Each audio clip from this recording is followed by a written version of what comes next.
Asia cup पर बड़ा update आया। सरप्राइज एंट्री ने सबको चौंकाया। गंभीर का मास्टर प्लान सामने आया।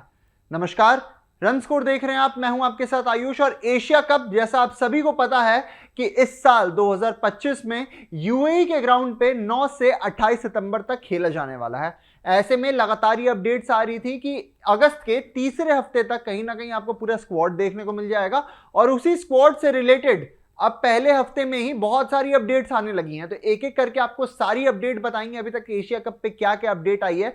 साथ ही में आपको ये भी बताएंगे कि ये जो एशिया कप है जो इस साल आपका सितंबर के महीने में खेला जाने वाला है, इसमें कौन कौन से प्लेयर्स ने सरप्राइज एंट्री ले ली है। तो वीडियो में आपको अंत तक बने रहना है हमारे साथ। देखिए, कहीं ना कहीं एशिया कप T20 फॉर्मेट में खेला जाने वाला है, तो ऐसे में आपको बड़े नाम रोहित और कोहली दिखाई नहीं देने वाले हैं। जसप्रीत बुमराह को भी लेकर आपको पता है कि पहले ही वो अनसर्टेनिटी एक तरीके से बनी हुई थी कि क्या वो खेलेंगे, क्या वो नहीं खेलेंगे, उनके जगह कौन से प्लेयर्स आएंगे, किस प्लेयर की एंट्री होगी, किस प्लेयर को बाहर किया जाएगा। और आप सभी को पता है कि किस तरीके से गंभीर हर एक फॉर्मेट की एक अपनी डिफरेंट टीम लेके चल रहे हैं, हर एक फॉर्मेट में एक डिफरेंट अप्रोच लेके चल रहे हैं।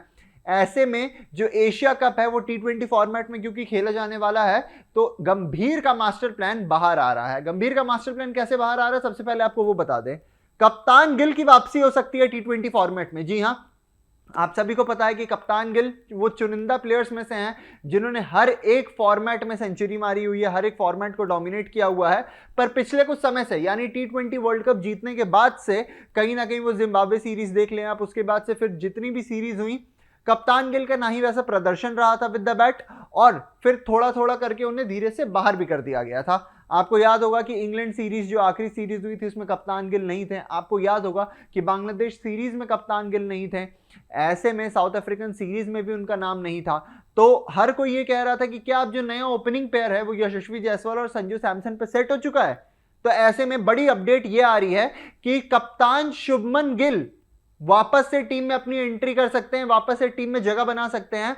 और आप सभी को पता ही है कि किस तरीके से गिल ने अभी हाल ही में इंडिया इंग्लैंड सीरीज खेली है, उसके बाद से कॉन्फिडेंस उनका स्काई हाई है।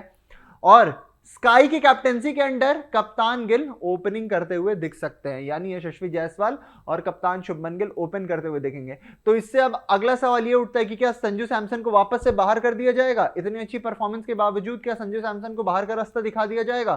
तो नहीं, जवाब है इसका नो। क्यों? क्योंकि ऋषभ पंत पर अभी भी कोई अपडेट नहीं आई है। जितेश शर्मा की तरफ अभी तक टीम देख नहीं रही है। हालांकि जितेश शर्मा ने आईपीएल 2025 में बहुत ही शानदार प्रदर्शन किया था, आरसीबी की जीत में एक अहम भूमिका निभाई थी। पर फिर भी जो अपडेट्स निकल के आ रही हैं मीडिया रिपोर्ट्स के हवाले, वो इस चीज का दावा कर रही हैं कि संजू सैमसन ही फर्स्ट प्रायोरिटी रहने वाले हैं विकेट कीपर बैटर की। गौतम गंभीर संजू सैमसन को बैक करेंगे, संजू सैमसन आपको वहां पे खेलते हुए भी दिखने वाले हैं। ये सारी मीडिया में जो जो अपडेट्स आ रही हैं उस पर हम आपको बता रहे हैं। ये सारे सूत्रों के हवाले से जो खबर आ रही है उस पर हम आपको अपडेट्स दे रहे हैं। तो इस चीज को लेकर अभी तक न्यूज नेशन की तरफ से कोई खासा पुष्टि नहीं है। ये सारी अपडेट्स मीडिया रिपोर्ट्स पे बातें चल रही हैं इस वक्त। साथ ही साथ आपको यह भी बता दें कि कृणाल पांड्या को भी स्क्वाड में एक हिस्सा दिया जा सकता है। आप सभी को पता है कृणाल पांड्या क्या ही शानदार परफॉर्मेंस थी इस साल, क्या ही शानदार उन्होंने अपनी चाहे गेंदबाजी हो या बल्लेबाजी हो आरसीबी के लिए परफॉर्म किया। और ना केवल परफॉर्म किया, उनके लिए फाइनल मैच भी जिताया है।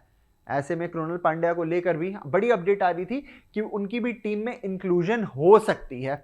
साथ ही में आपको यह भी बता दें कि टीम में इस बात की भी लगातार खबर चल रही है कि कहीं ना कहीं इस टीम में वापस से श्रेयस अय्यर जगह बनाने वाले हैं। जी हां, बहुत बड़ी खबर थी ये कि श्रेयस अय्यर को होम टेस्ट सीरीज के लिए और साथ ही में जो वेस्ट इंडीज के साथ टेस्ट सीरीज थी उसके साथ ही में श्रेयस अय्यर को यहां पे एशिया कप के लिए भी, दोनों के लिए चूज किया जा सकता है। एशिया कप और T20 सीरीज में जो हो रहा है, और साथ ही में जो आपका टेस्ट सीरीज होने वाली है इंडिया की वेस्ट इंडीज के साथ भारत में, उसमें भी श्रेयस अय्यर का नाम है। तो कहीं ना कहीं आप ये कह सकते हैं कि श्रेयस अय्यर वापस से तीनों फॉर्मेट में अपनी वापसी कर रहे हैं। ओडीआई में उनकी जगह को कोई हाथ भी नहीं लगा सकता है। T20 में अब उनकी वापसी के रिपोर्ट्स आ रहे हैं और टेस्ट में भी ये कहा जा रहा है कि आपको वेस्ट इंडीज के साथ खेलते हुए दिख सकते हैं श्रेयस अय्यर। तो श्रेयस अय्यर की भी टीम में वापस से जगह बन रही है। तो ऐसे में जो स्क्वाड दिख रहा है उसमें वो जो T20 एक अलग से सेट प्लेयर्स का लॉट लेके जा रहे थे गंभीर, उससे बहुत ज्यादा अलग दिख रहा है। क्योंकि तिलक वर्मा आपको याद होगा हार्दिक पांड्या, नीतीश कुमार रेड्डी, रवि बिश्नोई, इन सभी को मौका देते हुए नजर आ रहे थे, वरुण चक्रवर्ती। और अब आपको स्क्वाड्स में नए नाम दिख रहे हैं, जैसे शुभमन गिल दिख रहे हैं, आपको दिख रहे हैं कृणाल पांड्या, आपको दिख रहे हैं संजू सैमसन को वापस से बैक करते हुए नजर आ रही है टीम, साथ ही में आपको श्रेयस अय्यर दिख रहे हैं। तो ये जो कॉम्बिनेशन बनने वाली है इस बार, ये जो स्क्वाड बनने वाली है एशिया कप के लिए, बहुत ही ज्यादा खूंखार बनने वाली है। और तमाम मीडिया रिपोर्ट्स इस बात का दावा कर रही हैं कि ये चुनिंदा प्लेयर्स अभी तक सारी अपडेट्स को अगर मद्देनजर रखा जाए तो टीम में हिस्सा बनाते हुए नजर आ सकते हैं। तो आपको क्या लगता है एशिया कप की स्क्वाड पे ये जो अपडेट्स आई हैं, इसमें जिन जिन प्लेयर्स का नाम लिया गया, क्या उन्हें मौका मिलेगा और क्या उन्हें मौका मिलना चाहिए? हाँ या ना कमेंट सेक्शन में बताइए। वीडियो पसंद पड़ी हो तो लाइक कीजिए, शेयर कीजिए, सब्सक्राइब कीजिए चैनल को, और अभी के लिए दीजिए हमें इजाजत। शुक्रिया।